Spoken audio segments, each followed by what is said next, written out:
But if a person talks quietly, this is like my dad. My dad speaks very quietly, right? My mother's Egyptian, so she's up here with voice, right? My father's an Irish-American convert, so he's like down here. He's like a mouse, he whispers, right? So when my dad actually raised his voice on that rare occasion, it completely changed everything. When my dad showed a little instance of frustration, we were silent, because why? Dad never yells at us. So when Dad raises his voice, something must be really wrong with us.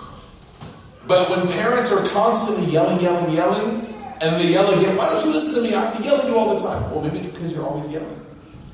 Right? So maybe if you change your dynamic to being smiling all the time, they'll notice when you're not smiling. Right? As opposed to, hey, why are you smiling today?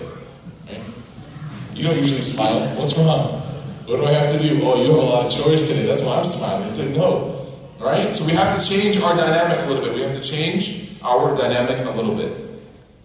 The last thing I'll say with regards to how to engage and raise children is it's very important to value their opinions.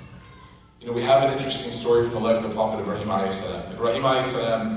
was given a son, and Allah subhanahu wa ta'ala described him as Ghulam al-Halim, that he was a very noble and patient and respectful son. I mean, who could ask for a better quality in a child than someone that was patient and respectful and loving, honestly.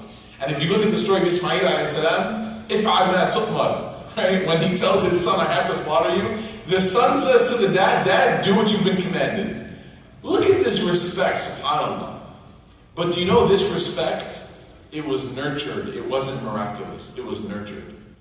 Ibrahim a.s.'s relationship with his son Ismail is what led to this miraculous relationship. You know why? And I'll give you one example. And I'm going to say it first. Ibrahim a.s., he cared what his son thought.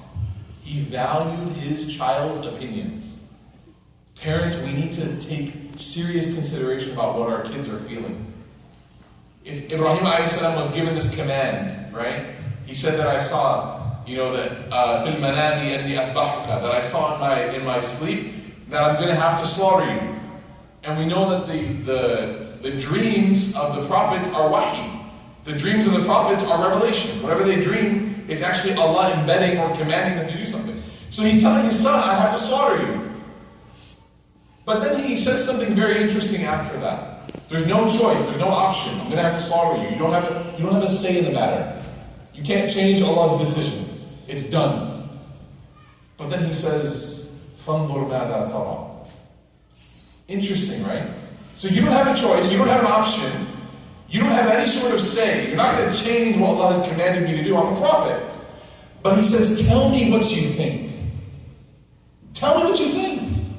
This is Ibrahim a.s. telling Ismail that although I have to do this, I still value what you feel, what you think. I still value your opinion.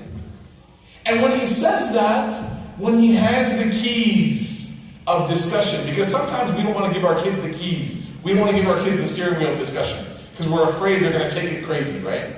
We want to lecture, and we don't want to discuss because we're afraid that they can't handle it. But Ibrahim gives the steering wheel of the conversation to his son, فَانْظُرْ مَاذَا تَرَى, and then he says what? He says, يَا أَبَتِي إِفْعَلْ مَا تُؤْمَرُ. Oh my father, do what you've been commanded. So he gives him the steering wheel of the conversation, and Ismail handles it admirably. Ya abati, oh my dear beloved father, do what you've been commanded. Satajiduni inshallah min as-sabirin. Inshallah you will find me.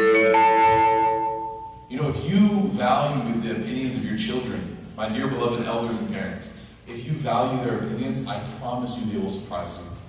I promise you they will grow in front of your eyes into mature young adults that will make the right decisions when you're not around. And what more could you ask for? Because there will be a time when you're not around.